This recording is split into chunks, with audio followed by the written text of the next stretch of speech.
Isn't it about time for somebody's favorite radio program? Oh, look at it roll. Now we can watch Jackie Gleason while we eat. Holy Testicle Tuesday was the most important day of your life.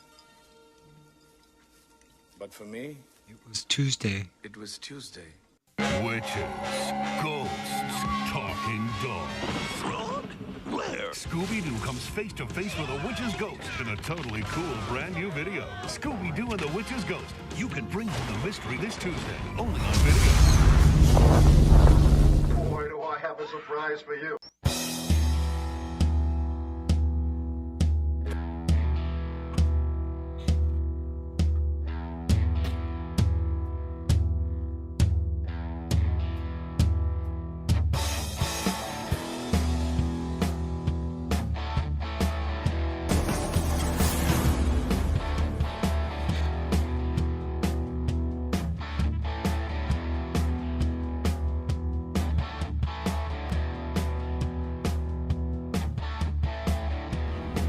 You're gonna need a bigger boat.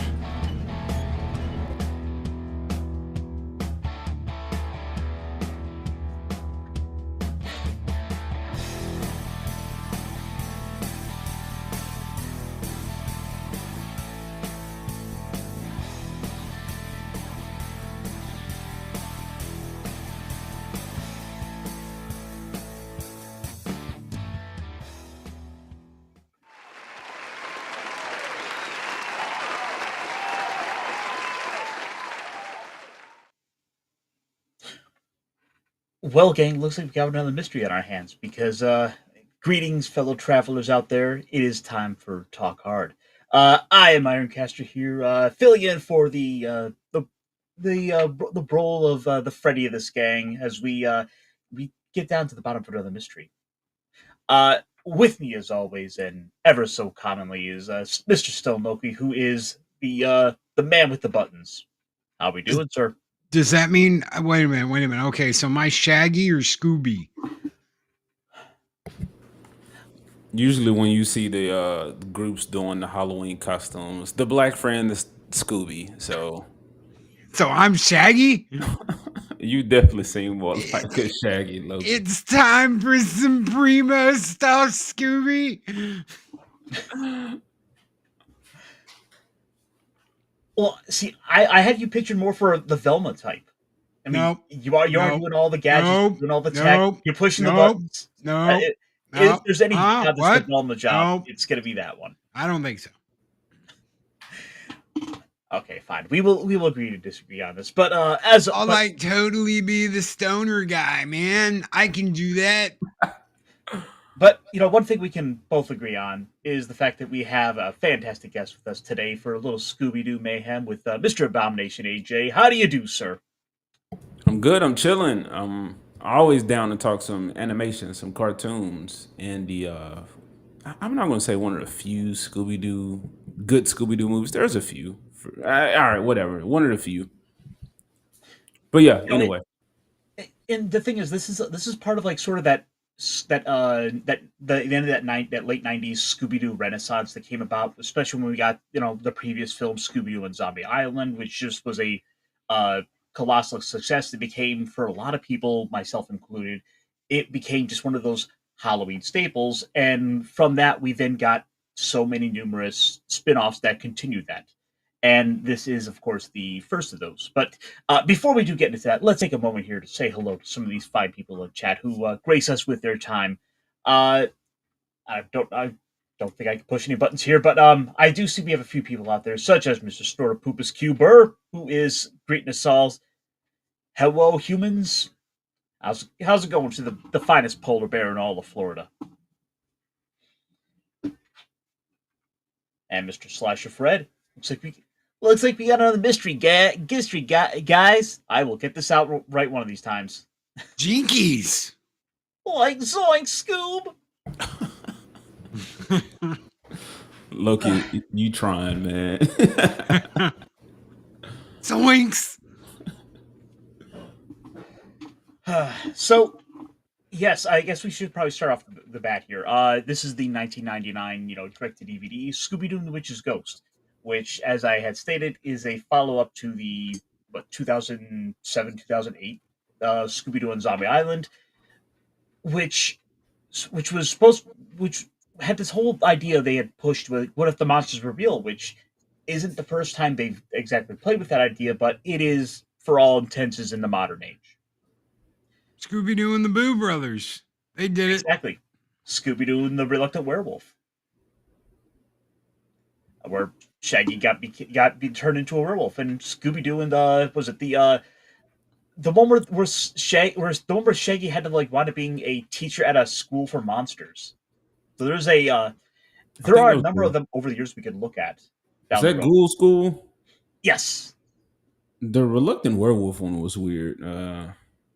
It was fine. It was whatever. I don't know, man. Just making Shaggy this random werewolf was weird. But then you also had Fang Face. That was another Hanna-Barbera cartoon that was kind of like, Jabberjaw, the Josie and the Pussycat. So like all of those like Scooby-Doo clones. What was the Buggy one? Doom Buggy. Man, there was a lot. Speed Racer? Nah, that was Japanese though. No, that was Speed Racer. Oh no, I'm sorry. Speed Buggy. I'm close. Speed Buggy. Okay. That was another one I'm thinking about too. But anyway, yeah. Y'all know a lot more about Scooby-Doo than I do. I just know Zoinks and Primo stuff, Scooby, and all that jazz. Well, thankfully none of those monsters are nearly as scary as one Scrappy-Doo, which thankfully we won't be having to deal with today. No Scrappy. Yeah, let's not do Scrappy. Scrappy. Had a mean cousin that you're like, oh, dude, get away from me. I love Scrappy. Scrappy was for my generation, for people like me, when they started doing all the little tiny little fucking characters. Who always wanted to fight. I just heard somebody say puppy power. Hell yeah. That's my cousin. Puppy power. And so I guess kind of getting into it with this film, right off the bat, this actually has a pretty surprising cast. I mean, for a lot of the characters a lot of the voice actors they had coming in to take over. Scott Ines is voicing doing dual duty as Scooby and Shaggy. When I think it was Billy West had to go jump and do some Futurama stuff, so I think he's off doing Bender at this time. And I don't know if voice actors are anything. Some Welker guy, Fred Welker. I don't know. Oh, Mr. Frank Welker. Frank Welker. There we go.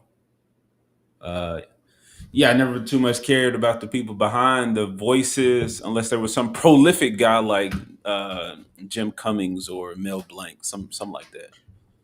Well, I mean, the thing is, there are a couple of notable names that are attached to this. Like, for example, the spoiler alert, antagonist of the film is voiced by Tim Curry, who you must have seen in about a dozen films. Yeah, I didn't realize it was Tim Curry until watching it recently, like in my adult age.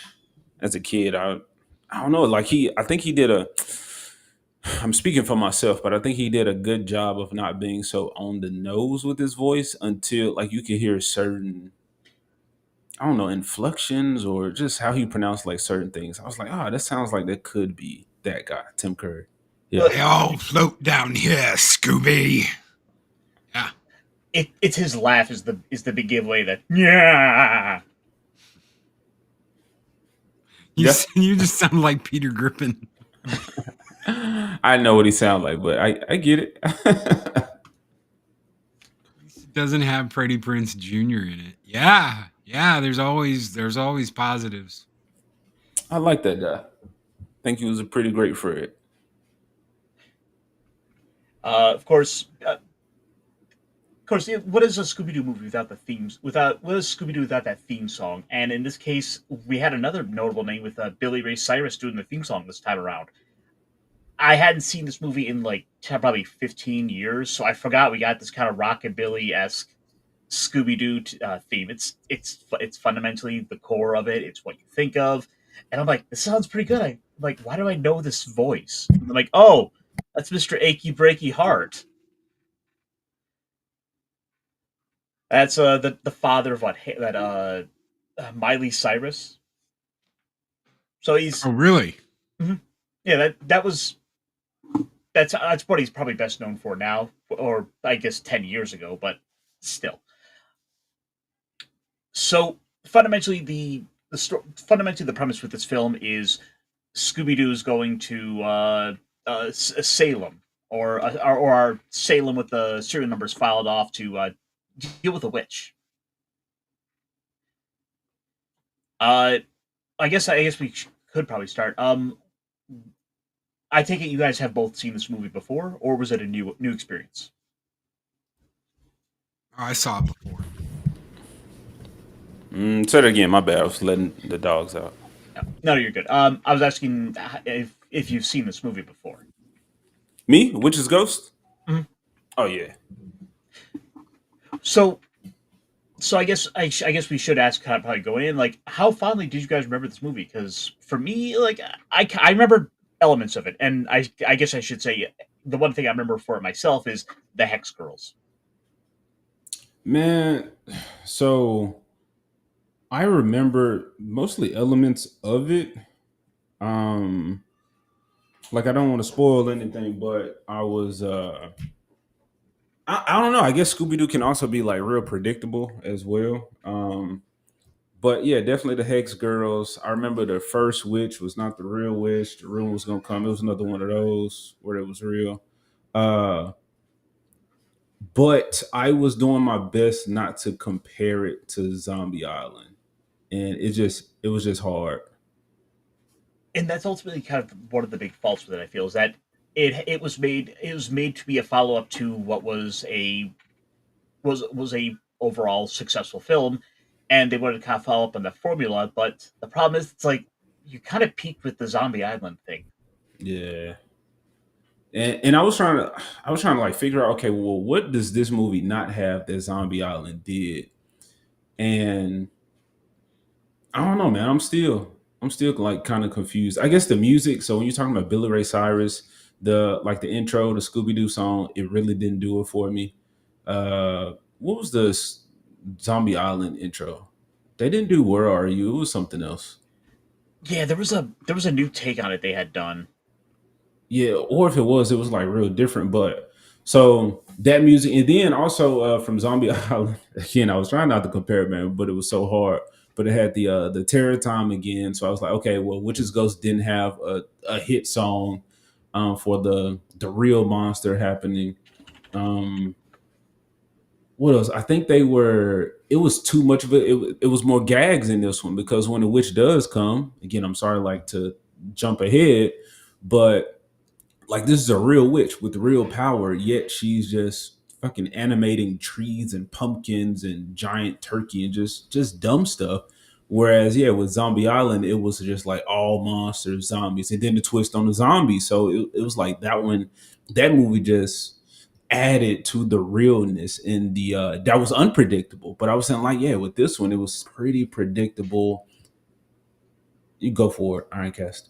No, I mean, you're right, because I feel like there was that similar fundamental problem with this one, because, well, the whole premise is they're going to a little Salem-esque town and taking advantage of this idea of the ghost of a witch who's risen from the grave and goes to haunt the town, all for ultimately uh, to bolster tourism, which is in a lot of ways the sort of premise they would have done a lot with in a classic Scooby-Doo bit, but it's innocent here. There wasn't necessarily like it wasn't being done for any evil ulterior motives. It was just kind of like it's for kind of a hokey thing to get tourism up, which I feel like is kind of this, which is one of the things where it doesn't have the same sort of bite. I mean, you go look at Zombie Island, and just the fact that all of the zombies that are real are actually the victims of these evil witches, and here we are, kind of playing with that similar formula, but it's like they've kind of overdone it, and they want to kind of make it up to be like, oh no, witches they're totally misunderstood and innocent, and oh yeah, no, actually turns out she's actually a horrible evil monster. Yeah, with Zombie Island and the you were talking about the tourists, tourism was tourists were driven to that place because of the horror stories, but they were actually being killed, as opposed to this one where it's like, yeah, our town's poor, we just want money. Ah. So I saw over here. Apparently, I didn't realize this. Third Eye Blind did the Scooby-Doo theme song in the Zombie Island film. Man, I gotta listen to it right now. I will mute myself, but I gotta hear that. Like, I was not expecting that. But my bad. I'm still here. no, I gotta hear it. I had to go look it up. I'm like, who did that song? And then I look at it, I'm like, Third Eye Blind. How did I not know this? Not that I'm some huge fan of them or anything, but it's like one of those band names you recognize. Yeah, because visually I remember the intro for Zombie Island, where they were like revealing all the monsters, and Velma just ended up getting bored because it was just a bunch of the same old shit. And then the other one was a band called Sky Cycle, which I've never heard of otherwise. And they're the ones that did The Ghost is Here and Terror Time. But again, that is sort of us getting off into the weeds of a better film of another film of a better Scooby-Doo film. And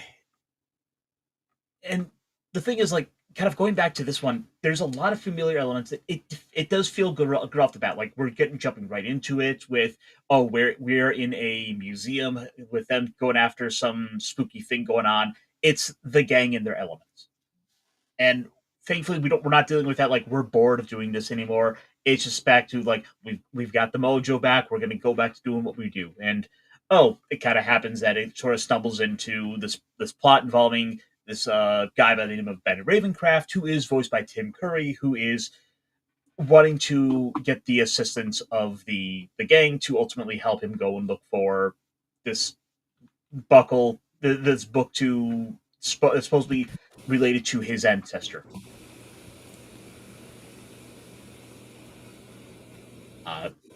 All in all, like I say, like the very beginning, like I'm on board. Like, hey, this is Scooby-Doo. This is what it should be.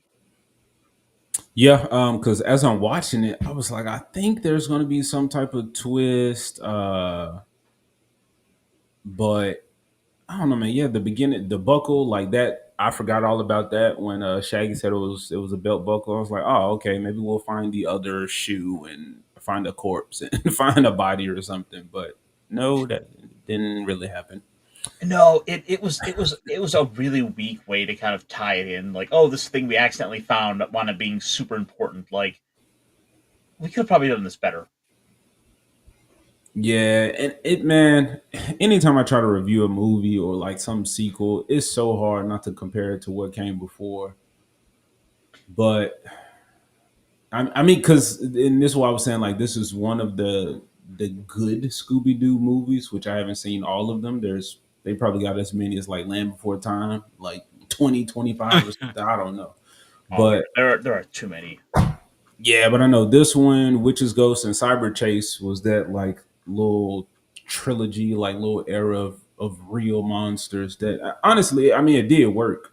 I remember watching a cartoon theater on Cartoon Network. They would come around periodically, especially during the Halloween time. So it is definitely a part of the Halloween like seasonal animated flicks. But yeah, from Witches, Ghosts, people mostly remember Hex Girls, not the story.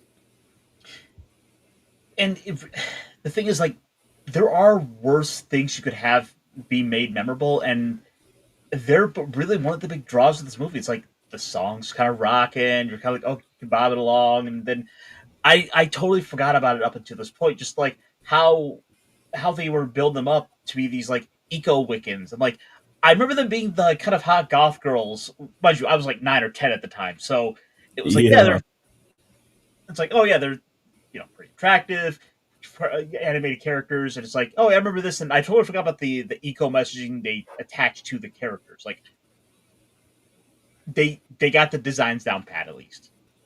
Yeah, man, I totally forgot about that. I just remember hot goth girls, and now I'm watching this movie, and I'm like, what? Echo goths? Like, what are we doing here? What's all these subgenres going on? I mean, But look, I still remember them fondly. But then I come back and I'm listening to the lyrics of the songs, and I'm like, oh, okay, it's more the eco propaganda we see in everything. see, I'm not opposed to that because protect the environment. I love nature, all that type of good stuff. Like I'm down with that, but making it eco goths. I'm like, is that a real thing? I don't want to go and research this. I'm just going to take your word for it. And the song at the end, like, it has to be a banger. This is the closeout. This is the last thing people gonna remember. And it wasn't. It wasn't as good as the first song, which they didn't even complete, and it was only a rehearsal. So I was like, man, I'm underwhelmed. No, and the thing is, it's like knowing that, like, well, they got the whole thing about Wicca wrong. Like, oh, it's not like a bloodline. Like, oh yes, the ancient Wiccas from Wickistan that have survived into the new world. It's like, no, none of that is. That's not how that is at all. It's a basically a quasi religion. It's a type of spiritualism that some people buy into. Yeah. And it's like, no, you have to have been like of the bloodlines to be able to cast it. It's like, no, that's not how that works. Yep. Again, man, I think, like you said, just like weak plot points or just to propel the story forward. Which Zombie Island, man, everything worked. Everything was perfect. It's like it made sense. There was twists and turns, and oh man, you didn't see any of it coming. I guess the long story short is I'd rather just go watch Zombie Island again, and then I'll just go watch the Hex Girls bitch on YouTube. Exactly, man. I hate to say that. We're supposed. I don't know. What's the point of us right now? We're just giving our honest opinions. That's all. I believe. Okay. First Scooby-Doo I ever saw was freaking like Scooby-Doo and the Globetrotters. I don't know about y'all, but I mean, by the time this came out, I'd handed Scooby-Doo off to the kids, and this was now like my kids' thing was this stuff. Like I'm trying to remember when Boo Brothers came out. I was still a kid when that came out, but that was probably the last like excited thing I got about Scooby-Doo until they did the live action. And that was some primo stuff, Scooby. Man, it was. But Real Monsters, again, they knew what worked. And they ran with, well, yeah. And 1 and 2. I hated what they did with Scrappy. But anyway. Well, I mean, the thing is that, like, all these would just get played on repeat endlessly, like, especially around Halloween. Like Cartoon Network was especially just kept playing them over and over and over again because Warner Brothers owned it. So it was easy to get this stuff out there. And so you would always kind of play, and it's like, oh, they would turn this, like, these little hour-long movies into about hour and a half, with commercial breaks. And you just watch it on repeat, which is made it so easy to catch these and keep going back to them. Like, I still remember the Boo Brothers and the freaking kind of hot hillbilly girl who had the hots for Shaggy. Yeah. I guess because around that time I was at the age to where I didn't watch all of the 80s Scooby-Doo. I don't know when Scooby-Doo came out, 70s, 80s or something, but I didn't watch it canonically, so it didn't register to me that Boo Brothers and Reluctant Werewolf possibly came out before Zombie Island. It had to. They were just like a part of my childhood. So the hillbilly chick, yeah, I didn't know where she came from. I just accepted it. It is what it is. I guess everybody else is just on vacation or something, or whatever. Or Scooby and Shaggy are on vacation, and somehow they end up around more monsters. But yeah, it was a bunch of things I just accepted, like Scrappy, and then his little family that had their little appearances every now and then. And the thing is, like, it was just the magic formula where it was we're gonna have a bunch of characters going off solving mysteries with kind of slightly spooky stuff. It's just scary enough that it kind of will entice kids, and the characters are memorable. You kind of can't help but love them, and you get drawn into this whole little world of them. And yet you wind up just kind of getting really into them to where they become these sort of Halloween staples inadvertently. Like, they certainly didn't think they were going to go out and create something that was become like a Halloween icon, but this is one of those franchises that, like, right around this time of year, I'm always like, yeah, I mean, you go throw on a couple episodes of like Scooby-Doo. Where are you? We want to get those little haunted mansions, all the creepy, spooky stuff.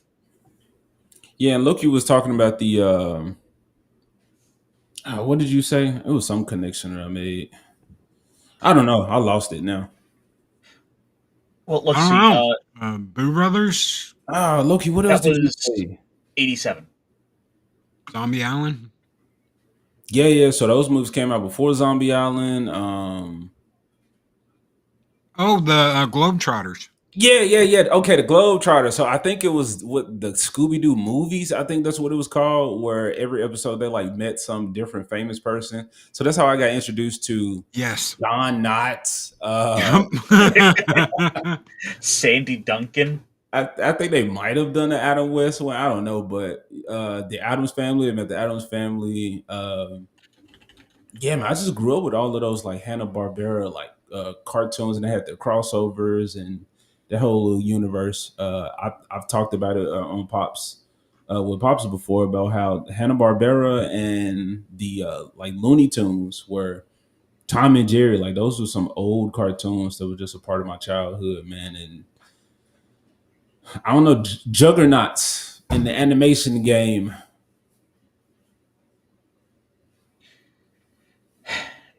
Yeah, that's all.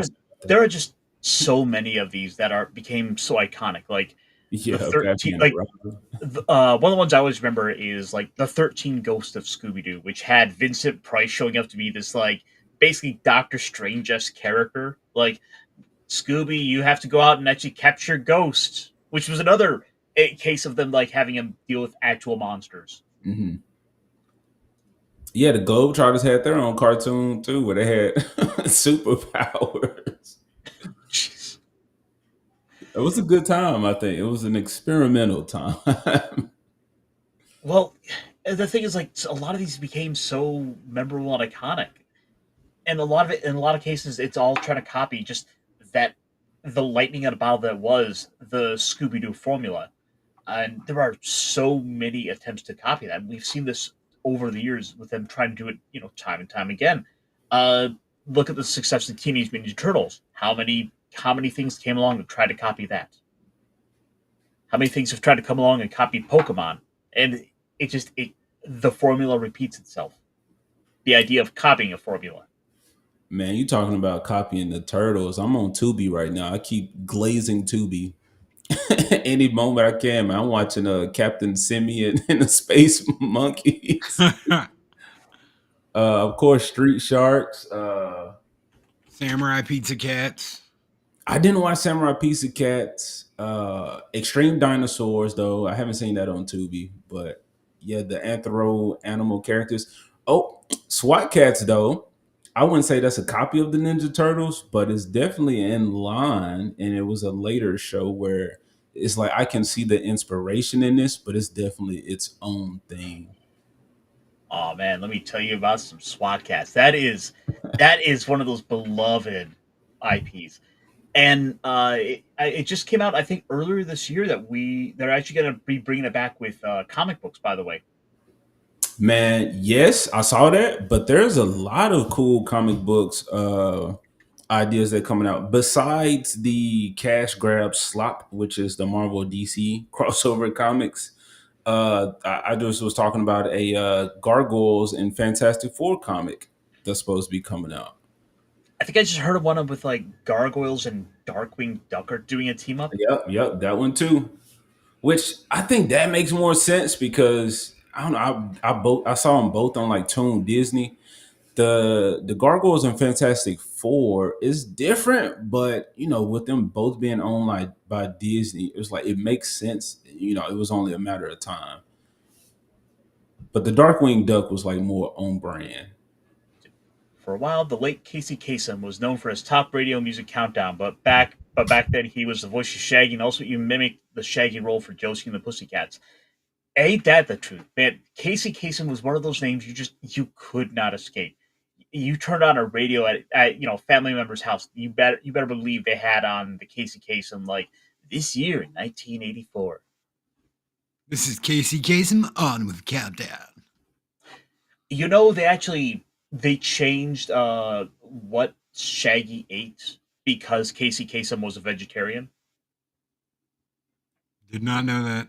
Yep, I believe after the first season of the show, Casey Kasem became a vegetarian, and he wanted to help push that into the animation, and so had basically kind of uh, told them like, look, can we make the character character vegetarian? I don't want to voice a character who eats meat, and so they acquiesced, and so in a lot of cases, in a lot of later movies, you will see him you won't see him voicing the character. In fact, that's part of the reason why he wasn't voicing Shaggy in Scooby-Doo and Zombie Island because of eating the crawfish.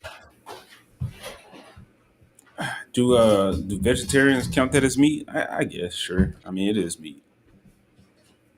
Yeah, it depends. Bugs, eat the bugs. I will eat Eat the bug. the, eat the bugs. No, no, not the bugs. I'm eating all the bugs, man. The sea roaches, delicious. Some butter. All right. Anyway, yeah, I wanted some of that crawfish. Scooby Doo on Zombie Island made it look so delicious. See, that's another thing they had. When you see the memes about like certain foods and like seeing them in cartoons, the crawfish, the sandwiches from Scooby Doo, people love that. Like we want that experience. Witch's Ghost didn't give us that. The one guy made all the food, and yeah, they ate a lot, but there was nothing like you heard about the beignets in Zombie Island. So it's like these staple foods of the place. The culture was very much through utilized for that story, which adds to it. And with this one, we just hear what was it? All I know is Salem witch trials with this. It What was was like it? Oregon or pot, something? I don't know. it was Kansas. like I remember like pot roast and like an apple pie or something. But I was going into it thinking, oh, they're gonna be talking about clam chowder because they're up in like the Northeast. Okay, yeah. And it's like, no, they didn't do that. It was just kind of like a pot roast. I'm like, I was a little disappointed on like the Shaggy and Scooby food front. Like, oh, we're not even gonna get that. Yeah, Massachusetts. Okay, but yeah, man, it's like there was no food that I was like, man, that looks good. I can't wait to taste that, or I want to eat what Scooby and Shaggy were eating. Just didn't hit any of those notes, man. And that's kind of that's ultimately the frustrating thing with this movie because it has that thing to it that does make it memorable and beloved for a lot of reasons with the Hex Girls, but that's kind of the big thing of it. It's like this should be a better movie than it ought to be. And you look at a lot of the elements we could put down like uh the Hex Girls are the obvious one.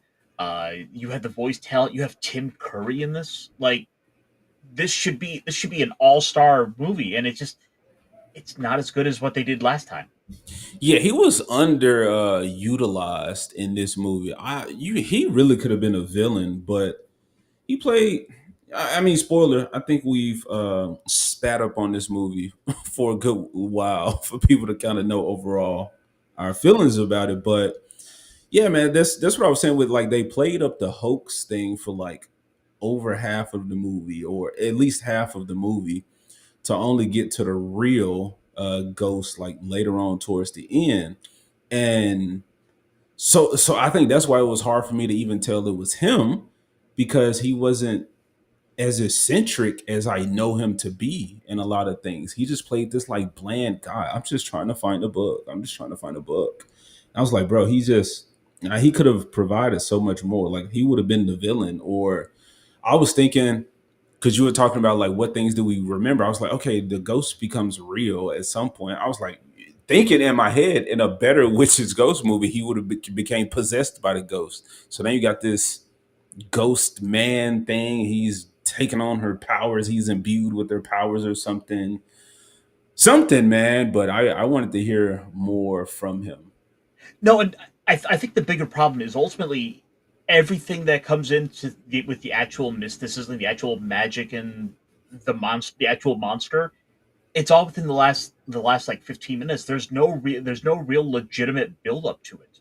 Yep. Like it's all just the fake out of the fake ghost that's going to lead us on, only to then at the last second like bait and switches. Oh yeah, no, here's the real one. Yeah, it was just real. real disappointing, man. And then I had to have the the plot device of one of our characters is part this thing. You talked about it already about the Wiccan stuff, but yeah, I don't know, man. Like, why did they use that? I mean, did that to make one of the Hex Girls important, so only she could read the book? But she, like, she said, I'm 1/16. She didn't even care about that, man. She just wanted to make her music. Like, I don't know, man. Maybe we could have focused more on the music, and the power of music could have done something like like Scott Pilgrim, like when you see the band going against the twins, Katayagi twins, and they create these like music monster kaiju things. Well, Something I don't know.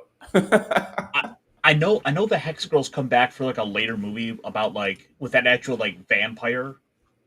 So they were at least popular enough that well, Hanna Barbera and the Warner Brothers people were at least smart enough to recognize these are characters people want to see more of. So we're gonna bring them back in probably like 4 or 5 of these movies down the road. Yeah, we didn't get to see much of it. I was disappointed with how much the lack of them overall in the movie. Like I'm just trying to find all these movies now, and it's kind of buried here. Let's see. Alien Invaders, Scooby Doo the Cyber Chase, Scooby Doo. There is Scooby Doo and the Legend of the Vampire, and it's Oh, like 3 movies later. Mind you, there are like 10. There's like 10, 15 of these movies at this point. okay. Alien Invaders was one. Okay, so there's four. There's four most definitely where the things were real. Right, and then after a while, it all just sort of blends together because they are. Oh my god! Like the direct to video Scooby Doo list just starts in like '98, and it just goes Scooby Doo stage fright, Scooby Doo WrestleMania mystery, Scooby Doo freaking creepy, Scooby Doo Moon Monster Madness. Maybe it'll be a shark, Loki. Scooby Well, Doo and Kiss. they were all TV movies. So like when I was a kid, they didn't come out with this on VHS because nobody would have paid for it. They just you got it for free. It was like on this NBC special, Scooby Doo and the Moo Brothers. You know, world premiere tonight at 7. You know, they wanted the ratings from the release. They didn't care if like they sold a VHS copy of it at the time. They just wanted the ratings from it. Well, the thing is, you got to remember this is the 2000s DVD boom where anything and everything was making a crap ton of money because they could just sell the DVD infinitely. Yeah, and they didn't have to pay to have the videotapes produced. No, there is so much money to be made there. Um, I'm gonna probably say that I don't think we're gonna do any. We're gonna go forward with any more of this.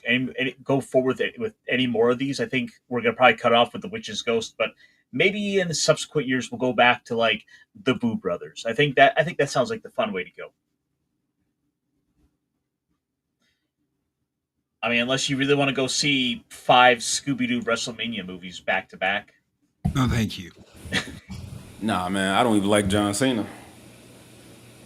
I just know he was like the main guy in that one or whatever. I don't know. I only know one. Are there more? Probably. WrestleMania Mysteries, Scooby Doo, and the WWE Curse of the Speed Demon. Okay, Oh, look, girl. it's him teaming up with the Undertaker in a monster truck mystery machine. Okay, that I believe. I would watch that. I'll watch that with the Undertaker in the monster truck. I can dig that. Can you dig that? I can dig that. Man, go watch it. That could be a cool idea. They made the Mystery Machine a monster truck for whatever reason.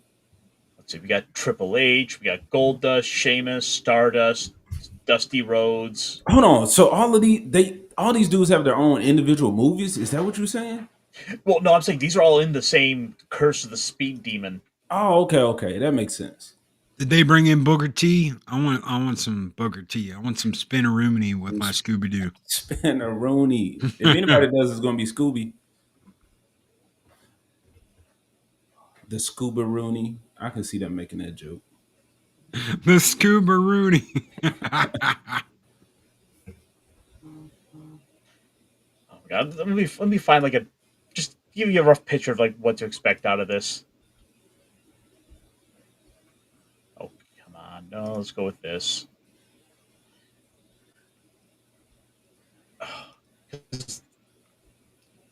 Man, a pup named Scooby-Doo is my favorite Scooby-Doo iteration. Okay, see, I can dig that. There's a reason why Tigger's there with the shovel in the monster mystery machine. That's because he can dig it too. Taking souls and digging holes on Scooby-Doo. And man, I keep saying when I realized I questioned the legitimacy of wrestling when the Undertaker came back to life. I was like, that's not possible, man. What is happening? Kane buried him. No, you didn't. I'm back. Found a way. I was like, why is this not being talked about more? We just watched the man be resurrected on television. There are, oh my gosh, so many of these. I haven't even begun to like scratch the list. I haven't even begun to scratch the list of all these films. It's like they have at least one to two come out a year. Big Top Scooby-Doo, Scooby-Doo, Mask of the Blue Falcon, Scooby-Doo, Shaggy Showdown, Scooby-Doo and the Gourmet Ghost, Scooby-Doo and the Curse of the 13th Ghost, Scooby-Doo, Return to Zombie Island. See, at least they understood where the money was at. Yeah, I don't remember that one being good though. I think I did watch it. No, it's one of those things where it's just like maybe we shouldn't try to go back to where it all began. It's like it was good enough there, and do we really want to try and mess with what worked? I don't think so. Yeah, but they are going to real places, so it would make sense that they go back to New Orleans. I think attaching it to Zombie Island, though. I mean, yeah, they knew what they were doing, but that's his downfall because now it can only be compared to that. Oh, how could I forget Scooby Natural, where they had crossover with the Supernatural, or Scooby-Doo meets Courage the Cowardly Dog. That's the last episode of Supernatural I ever watched. I'd quit like a couple years before that because the damn thing went on for what 15 seasons. At least. And then they did the Scooby-Doo crossover, and someone was like, Supernatural and Scooby-Doo are doing a crossover. I was like, okay, I'll come back for that one episode. I've never seen Supernatural. First 3 or 4 seasons are great, and then it gets out of hand quickly. They've been there, they've done it all. I watched like the first season of it, and it was good enough, but like I was like, I'm not watching another 20 seasons of this going forward. I'm gonna cut it with one. Good choice. Better than the choice I made. I think I cashed in around season 8 or season 9, and would come back every once in a while for special episodes. The last one I watched, I never even watched the end of the show. The last one I watched was the Scooby-Doo episode.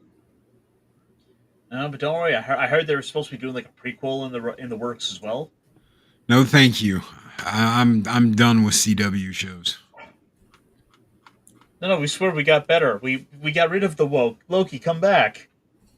Man, see, no. CW shows were terrible before the woke. Yes. And then they came in, and then you saw what they did to Riverdale. It's like, no. I don't know about that. I just remember Batwoman in a sewer and rappelling out of the sewer without any explanation. She just holds her arm up and the batarang or whatever shoots out of it, and she just flies away. But she was in a sewer when she did that. I said, yeah, you know what? Now they just don't, they didn't care before, but now they really don't give a shit. So I'm just, You should have smacked the edge on the way out. That's right. She later drowned in a pool of her own blood. And then did you go bother to check out the second season where they recast and basically the suit fell into the hands of like a woman who like lives out of her van and talks with her mom's ashes in a potted plant? The Mexican Iron Man years of Batwoman, yes, living in a van down by the river like Mike used to. Yeah, I saw it. That's actually the season where she rappels out of the sewer and she's just flying through the city, and you're like, how did she get out of the sewer? She just like rappel through the manhole cover and then it didn't show you that? Who knows? They just stopped thinking. Look, man, this is still in line with Warner Brothers talk with Scooby-Doo, maybe kind of, but that was my issue with the Batman, which I understand he was new or whatever, but he like tried to pull the glider wings out the cape and he like smacked the bridge on the way out. What was this? Edward Patterson, isn't Robert Patterson? Robert Pattinson, yeah. Yeah, I hate that Batman, but I think Scooby-Doo has had some good Batman crossover movies. They're better than that movie with Robert Pattinson. Yeah. I like the Blue Falcon crossover. No, not the movie, not Scoob. Like the stuff before. Maybe it was like episodes. Because you had a whole Hanna-Barbera stuff. Like, did they? I don't think they did one with Harvey Birdman. I was just watching all this stuff around the same time. And so a lot of this stuff blending together for me. Well, again, because so much of it feeds upon itself that you want it with a lot of the same voice cast, probably jumping into each other. And in a lot of cases, they are literally just basically tracing the same caricatures and bringing them over. I mean, in many cases, it's like what Frank Welker probably did the voice of Freddy or some variation upon him in another one of these Hanna-Barbera shows. So it's really not surprising to see that they would do that. And look, at the end of the day, it's a great formula that worked. And how many of these characters were we able to name off because we've remembered them? They've stood around as being somewhat memorable.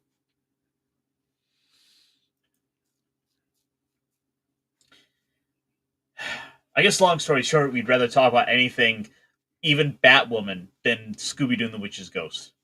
No, it's not that bad. It's not nearly as bad as Yeah, it's not that bad, man. I mean, they're kid. A lot of them are kids movies. I loved this thing, man. There was the live action Scooby. There's a scene on the beach where the mystery machine's sitting there and smoke's pouring out of the top of the mystery machine. And you hear Shaggy goes, "Man, this is some primo stuff, Scooby." And they're in the band and they're like making hamburgers or something. But it was a funny joke. And for the people that were in on it and the people that weren't, but they cut all that. So they start cutting all the fun out of Scooby-Doo to the point where I was like, just it's the kids. Let the kids have it. Let the kids have fun with it. We're adults. Yeah, these movies are fun to watch and hang out, but it's not like life and death hinges on Scooby-Doo and what happens with the witch that is a ghost. Do you remember in I think the first of the live action movies where Shaggy winds up falling in love with a woman named Mary Jane? Yeah. Of course he does, because he's in love with Mary Jane. It explains so much. Yeah, I mean, I think that's cool because I, as a kid, never picked up on they were stoners. I just thought hippies. Yeah, you just think they're a bunch of hippies. Which I guess hippies are stoners, if you know. So I think cartoons just suck at that nowadays anyway. Putting in stuff for the adults. Like with the the smoking joke you were just talking about.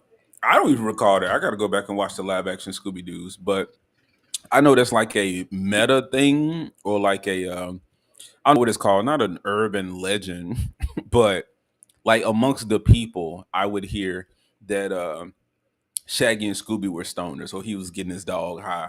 But for the show, for the movie to actually address it, I mean that's cool. That finally brings some type of legitimacy to the claim. Yeah, because even if they're just making some hamburgers and hot dogs in the mystery machine, the fact that they gave this is some primo stuff, Scooby. It's funny. Don't take that out of the movie. Put it in the movie. Don't take it out of the movie. It's a fun joke. Nobody can handle a good fun joke anymore. And that's ultimately what brings us back to these, because these movies are fun. You want to go see them get into the hijinks. You want to see Scooby and Shaggy eating just a mountain of food, and of course we got a couple little jokes in here with this movie, like where they actually started addressing it, where it's like, say Fred, why do you always want to be running off alone with Daphne? Mm-hmm. It's like, well, you know how it is. Uh-huh. Are you right? Them addressing that in this movie, I was like, well, okay, there's that. I can't recall in my time of watching Scooby-Doo that, yeah, canonically they were actually dating. But I don't know, man. I guess in a later Scooby-Doo series, they had Velma and Shaggy trying to date, and I don't know. I don't think it matters. It's Scooby-Doo is like it's Ninja Turtles is becoming Scooby-Doo. If Ninja Turtles didn't have like the comics, then yeah, it's just like, all right, well, this is just for the kids. It might be time to hang up that shell and the and the bandanas. It's not for us old guys anymore. Have they ever teamed up? The Turtles and Scooby? Yeah. Yeah, I'm sure they have. Teenage Mutant Ninja Turtles. I don't think Also- so. They both teamed up with Batman though, so it could happen at some point. Yeah, some turtle monsters they try to man in a mask in a turtle suit. Oh no, it's a real turtle. Zoinks. Yeah. Friend of a friend told me there's a bat guy in Gotham. How have those two never crossed over? Sorry, I'm just realizing, like, of all the crossovers I've seen, I'm just realizing this is the one that seems like a no-brainer that we haven't gotten yet. Scooby-Doo And Turtles. no, I'm saying Johnny Bravo. That just came to mind. Oh, that was a good one. Especially because like we had a whole bit of like Velma being into Johnny Bravo, which kind of makes it funny considering the more modern attempts to like try and say Velma was into chicks when it's like, well, no, she was clearly swooning over Johnny Bravo. Dude, Velma always swoons for every fucking new character introduced in the movie. So I was like, dang, Velma, here you go. You ain't learned your lesson yet? You liking this guy? Well, no, because Bo in Zombie Island, she liked him, but he ended up being a good guy. So never mind. But I can remember a few nerds that she was into ended up being the bad guy. Like maybe we should just like always kind of look with suspicion upon any guys that Velma's into. It might just be the safest bet. Yep, we should. But you gotta, man. I never could figure out who the person in the mask was. I'm bad at mystery stuff. So it could have been anybody for as far as I knew. I'm gonna just wait till the end and see the big reveal. Well, I mean, the thing is, like with a lot of them, some of them it can be easier to figure out, but then you have stuff like the Witch's Ghost, where it's just like, oh yeah, no, the whole town's in on it, and there's not even a really good build up to it. It just ultimately leaves you a bit lacking, disappointing to say like, oh, the town is just doing this for trying to make a little bit of money. Like, this doesn't feel like this justifies bringing in the Mystery Inc. gang. Yeah, I'm trying to think of his motivations for bringing them in. I don't know, man. It's like the mystery gang. They have no particular set of skills to where they could be sought after. They just get lucky. Yeah, I did that on purpose, but they just get lucky. So this dude who's writing all these books and he's older. I'm sure he could have had some connections. He's paying off the dudes, the archaeologists in the beginning. He's like, yeah, I paid them off to lure you guys here, yada yada yada. I'm like, bro, you didn't have anybody else that could have helped you found this book. You depended on some teens from across the country. There's a whole meme of like a text message, an email could have solved this entire thing. He could have simply sent an email out and asked like, I need your help looking into this. I will pay to have you come out. there are so many Scooby-Doo movies and plots that start out that way that he ultimately didn't have to set up this fake robbery. On Zombie Island, that was it. They just heard it was real, so that was interesting. Heck yeah, let's go. You're right. It could have just been as simple as that. There's a real ghost here. And it's frustrating because like there's ways that they could have probably made this work, but within the confines of an hour, it's like if we had an extra, I don't know, 20 minutes to work with, we could have probably gotten a better movie out of this. Yeah, and reworked some stuff. Because when he was revealing his plan, I was just like, oh, did you now? Oh, really? That's how we got here? You're not a mastermind, bro. I don't respect you, Tim Curry character. Like, no, he's just even Steve. He's just evil Stephen King. He's Stephen King. Who's the dude in the wheelchair with the voice box? Wait, in this movie or No, in real life. Stephen Hawking? Okay, I get I get those two confused sometimes. All right. Let me tell you about the kids in the. Yes, there was some joke there, man. I couldn't find it, but it was there.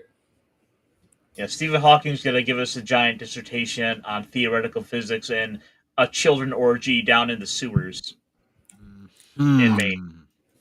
Man, no. All right, nothing. He said no. We're not doing that.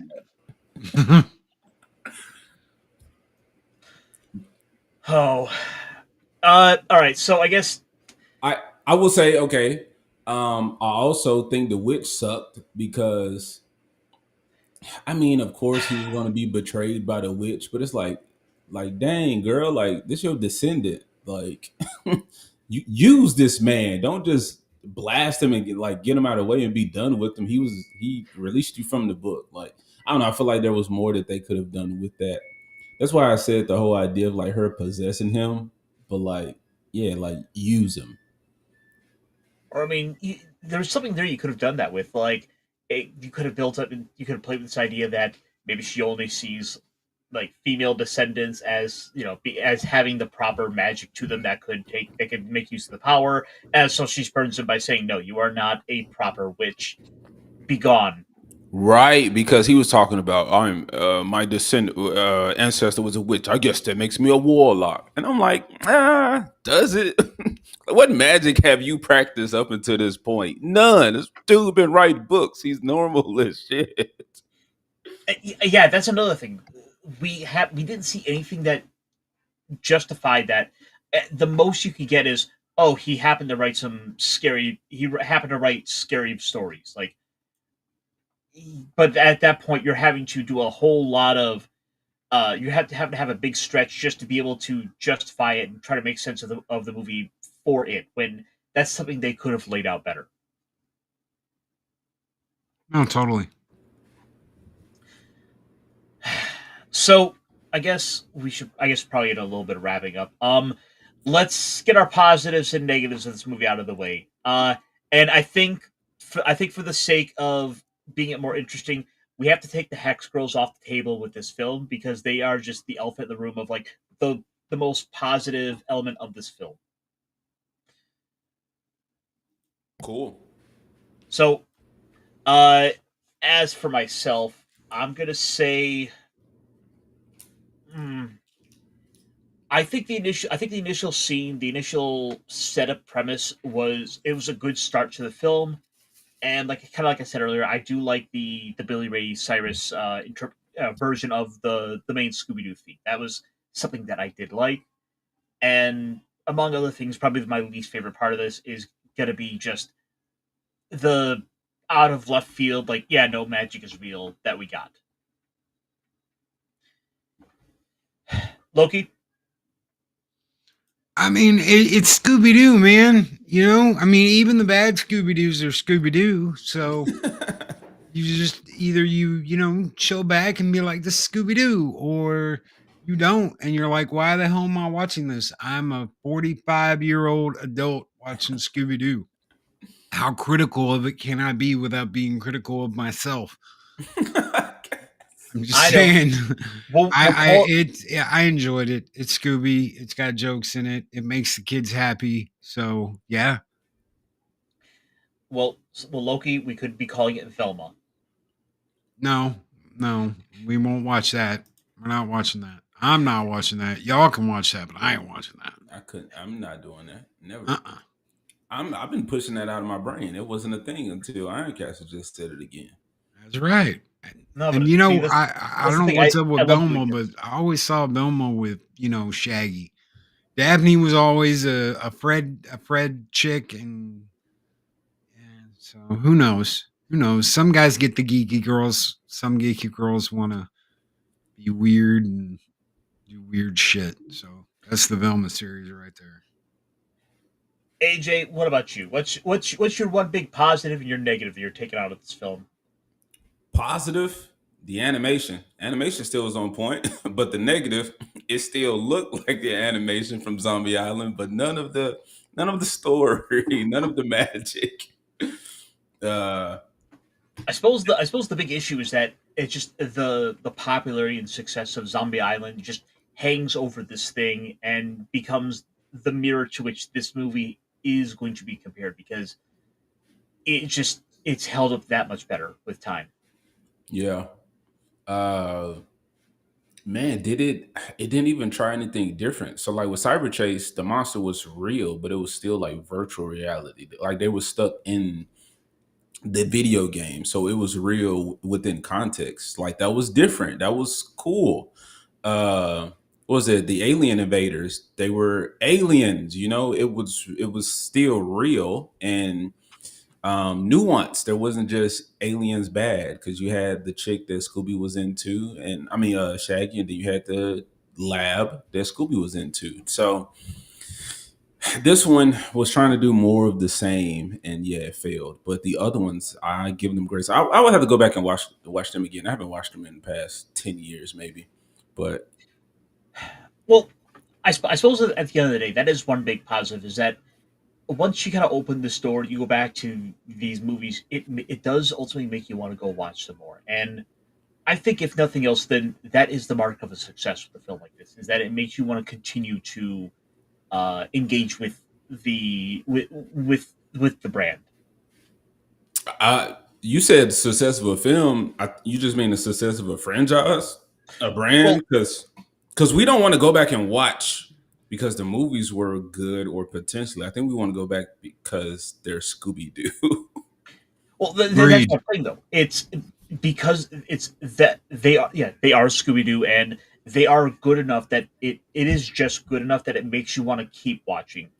Yeah. See if it holds up. That and also realizing just how many of these have come out that you maybe one or two of these pique your interest along the way. Like I kind of want to watch that one with Blue Falcon and Dynamite. Are you talking about Scoob? No, there was another one. Oh, okay, Scoob was terrible. Beautiful animation though, so that sucks. I hate to see great animation wasted on a movie.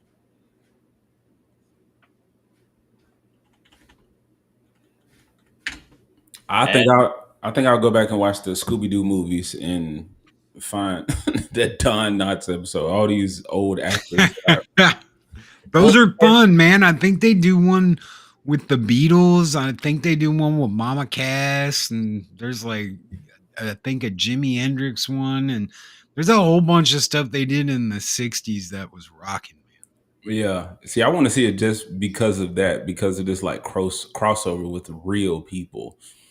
And I'm gonna say real quick, this is not the point of the show at all, but everybody hates Disney right now. The House of Mouse, Loki, you shit on cartoons, so this is probably not your jam. But House of Mouse was so cool because in a modern setting, they were showing a bunch of the old Disney stuff. So it was like paying respect, paying homage to the older stuff that came before. So if the company respected what came before, you could do that. You could bring out a modern House of Mouse and do it in the style of like a Who Framed Roger Rabbit or Space Jam, to where you have actual like people, real celebrities in there, kind of mixed in with the crowd with the Disney celebrities, and then we can watch old Disney stuff while watching some of the new stuff. You know, it'd be weird, but we could have Ariel and Black Ariel at the same table for whatever reason. But yeah, I want to see the those people, those celebrities that I was a kid, so I probably didn't really know who they were, but to see them being depicted in a cartoon with the knowledge that I have now of them. I mean, if you do want to see that in the modern day, they did Scooby-Doo and Guess Who as a more modern follow up on that, and it has some more memorable people that you would probably know of today, like Carol Burnett showed up, Tim Gunn, Whoopi Goldberg, Bill Nye, Weird Al shows up in an episode. We get Billy D. Williams teaming up with Scooby Doo in an episode. Lando. Well, hello there, Scooby. Because I feel like I've had to have seen this. Might I introduce you to Cool Coat 45? 2019? Nah, I wasn't watching Scooby at this time. We get the Hex Girls show up in it. We get Batman, the Joker, the Flash, the Ghost of Abraham Lincoln, Huh. the Funky Phantom. Morgan Freeman. Nice. Oh man, yeah, Yeah. I might check some of these out. And Loki, we get to you found a new Scooby Doo movie to go watch. You get to go watch, Scooby Doo and Shaggy probably go wrestle with the Undertaker. Oh yeah, gotta love that. Rest in peace. Good one, Shaggy. Might have your own Mary Jane with that one. Road dead man. Oh, but I think with that we've solved this mystery. Yeah. The mystery of further movies to watch. So, Loki, what do we have coming up this week? You got a little bit more of that YouTube talk coming up for us tomorrow? I do. We're going to be talking about all the ways you can make a little extra green while you're trying to live your dream and have your YouTube channel. And because, extra money always helps. It might pay for StreamYards. It might pay for a video editor. You could be getting paid for paying for your video editor by, editing people's stuff for them. Sky's the limit. So we're going to be talking about useful things tomorrow, not drama. Oh, I need to watch that one. Mm-hmm. It's time for a little refresher. But when I'm not doing that, Abominate AJ, what you got coming up? You got a little more little cartoon talk, little toy talk. What we got coming up? Yeah, we got a Tighten Up Tuesday tonight. I've also been streaming every day for the most part this month. 31 Nights of Hollow stream. Remember ABC Family did 31 Nights of Halloween? I Nice. like those. I like the seasonal things. Man, being a kid was cool. But yeah, so I'll be streaming tonight on my channel, Abomination AJ. Just type that in. It'll pop up. No space. No space. Gotcha. What about you, Ironcaster? What you got coming up? Well, I mean, there's always something going on. Hopefully, T should be going live tonight. We'll probably talk about something going on in the wide world of tabletop games and who knows what else. Games Workshop suing people for 3D models that are vaguely similar to something that they own that could be used in one of their titles, or perhaps whatever the heck Wizards of the Coast has done this week that is no doubt pissed off half the internet. But I think later this week I might have to go live. I promised I would play through the Spirit Halloween video game, and I aim to be true to that. Spirit Halloween is a video game? Yeah. Wow. Say a little bit more about that. I'm confused. Yeah. So a couple of years ago, Spirit Halloween had a video game made, and a bit of an 8-bit throwback that I guess you guys should go get a physical cartridge for the NES. And from what I've seen of it from the trailers, it actually looks like it's got some pretty good game controls, like a little bit of that Mega Man-esque platforming. And plus, it's usually on sale all the time, so you can probably get it on Steam for like $10. So Loki, maybe I should tune in tomorrow, listen to some good ways to monetize that, and we'll recoup the cost. Yeah, man. Whatever you can do to make it easier on you, especially when you're trying to, strive to get your dream going and get everything set up and do it your way. Because you know what? Why do it the way everybody else does it when you can do it your way?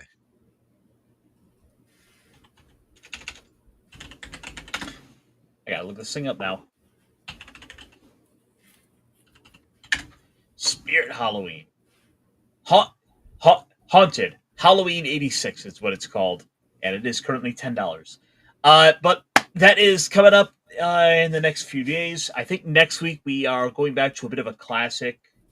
We can get out of the silly and get into a little bit more of the more mature for the season, as we are getting into the Francis Ford Coppola classic Dracula. So until then, folks, be good to yourselves. Take care. Remember to enjoy yourselves for the holidays, and remember, talk hard. Let's get out of here. Peace. Later. Bob Ross, you'll never see me tripping. Got the vision, I don't even need assistance. Bob Ross.